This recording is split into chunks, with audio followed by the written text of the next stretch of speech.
লাজু, তোমাকে খুব দেখতে ইচ্ছে করছে গো। একবার তোমার হোস্টেলের জানলার কাছে আসবে।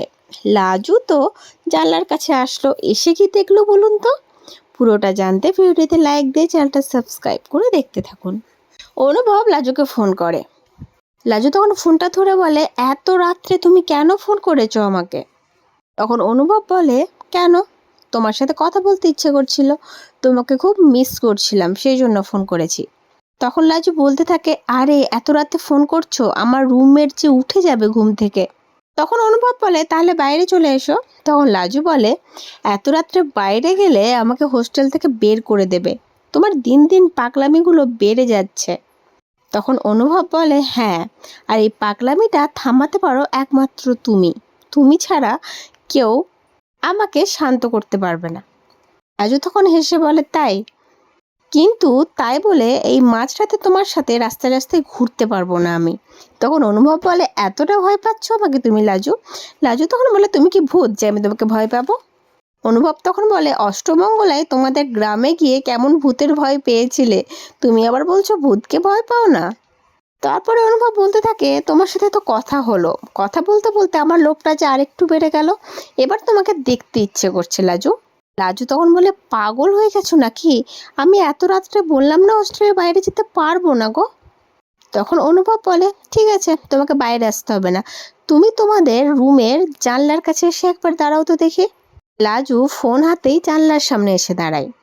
জানলা দিয়ে নিচে তাকিয়ে দেখে গাড়িতে হেলান দিয়ে ফোন কানে নিয়ে অনুভব তারই দিকে তাকিয়ে দাঁড়িয়ে আছে।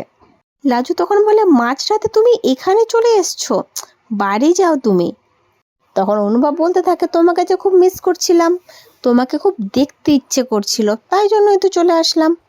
আর জানো তো, এই তোমার জন্যই আমার ছেলে মানুষগুলো আমার এই বুড়ো বয়সে আবার চাগার দিয়ে উঠেছে।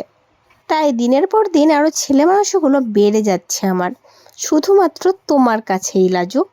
লাজু তখন বলে, হয়েছে, অনেক ছেলে মানুষই দেখিয়েছো, এবার বাড়ি যাও, ঘুমোও যাও। তখন অনুভব বলে, আমার স্বপ্নে তুমি আসবে তো লাজু, তাহলে আমি ঘুমোতে যাব। লাজু তখন হাসে, আর কিছু বলে না।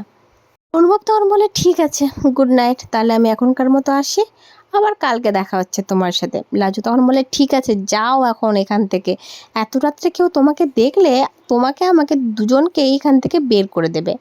অনুভব তারপরে লাজুকে বাই করে গুড নাইট বলে গাড়ি নিয়ে বেরিয়ে যায়। আর লাজু অনুভবের যাওয়ার দিকেই তাকিয়ে থাকে আর ভাবতে থাকে, কেউ একজন তাকে পাগলের মতো ভালোবাসে। এমন একজন মানুষ যে লাজুর জীবনে আসবে, লাজু তো সেটা স্বপ্নেও ভাবতে পারেনি। এবার দেখার পালা অনুভব আর লাজুর এই প্রেমের কাহিনী কতদূর এগোয়। বিয়ে পর্যন্ত এগোয়, নাকি তার আগেই আবার সমস্ত কিছু ভেঙে যায়, দুজনের আবার দূরত্ব সৃষ্টি হয়। কারণ অনুভবের মা কিন্তু এখনো অনুভব আর লাজুর সম্পর্কটা মেনে নেয়নি, আর এত সহজে মেনেও নেবে না। এবার দেখার পালা সমস্ত ফ্যামিলি মেম্বারকে রাজি করে লাজুর অনুভবের বিয়েটা কত তাড়াতাড়ি হয়। তোমরাও নিশ্চয়ই সেই দিনটার জন্য অপেক্ষা করছো, তাই তো বন্ধুরা? আজকের পর্বটা কেমন লাগলো অবশ্যই কমেন্ট করে জানিও। পরবর্তী আপডেট নিয়ে তাড়াতাড়ি আসছি। ধন্যবাদ।